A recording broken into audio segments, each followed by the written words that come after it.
ജീവിതത്തിൽ നമ്മൾ ചെയ്യുന്ന ചെറിയ കാര്യങ്ങൾ ചിലപ്പോൾ നമുക്ക് വലിയ ഉപകാരമായിട്ട് മാറും.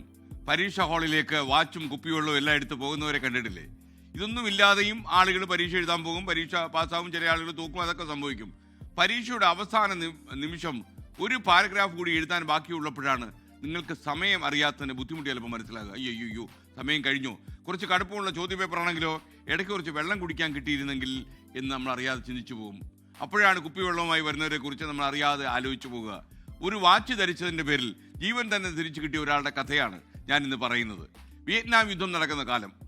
അമേരിക്കൻ എയർഫോഴ്സ് ഉദ്യോഗസ്ഥനായ റോബർട്ട് ടി വൈറ്റിനെ ജയിലിൽ അടച്ചിരിക്കുക. അടുത്തുള്ള മറ്റ് സെല്ലുകളിൽ റോബർട്ടിൻ്റെ സുഹൃത്തുക്കളുണ്ട്. എങ്ങനെയെങ്കിലും ജയിലിന് പുറത്ത് ചാടണം.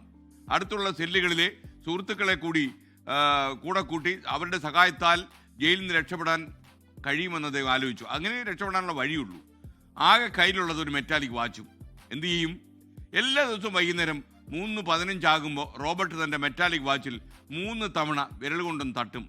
ആ ശബ്ദം ഒരു സന്ദേശമാണ്. തയ്യാറായിരിക്കുക എന്നാണ് ആ സന്ദേശം. മറുപടി എന്നാണ് മറ്റുള്ളവർ സൂര്യപ്രകാശം അവരുടെ വാച്ചിലൂടെ പ്രതിഫലിപ്പിക്കും. അങ്ങനെ നടത്തിയൊരു പ്ലാനിങ്ങിലൂടെയാണ് ഒടുവിൽ ഈ റോബർട്ടും കൂട്ടരും ജയിൽ ചാടുന്നത്. ചുമ്മാ കയ്യിൽ കിട്ടിയ ഒരു മെറ്റാലിക് വാച്ച് കൊണ്ട് ജീവൻ വരെ രക്ഷിക്കാൻ സാധിക്കും എന്ന് റോബർട്ട് തെളിയിച്ചു. നമ്മൾ ചെയ്യുന്ന ചില കുഞ്ഞു കുഞ്ഞു കാര്യങ്ങൾ ചിലപ്പോൾ നമ്മുടെ ജീവിതത്തിൽ വഴിത്തിരിവുണ്ടാകും. ചിലപ്പോൾ അവ നമ്മുടെ രക്ഷയ്ക്കെത്തിയെന്ന് വരും. അപ്പോൾ ചെറിയ കാര്യങ്ങൾ ചെയ്യുമ്പോഴും അതിന് വിലയുണ്ടെന്ന് മനസ്സിലാക്കുക. ചിലപ്പോൾ ആ വിലയായിരിക്കും നമ്മുടെ ജീവിതത്തെ വളരെ വിലപ്പെട്ടതാക്കുന്നതും ചിലപ്പോഴൊക്കെ നമ്മളെ രക്ഷപ്പെടുത്തുന്നതും.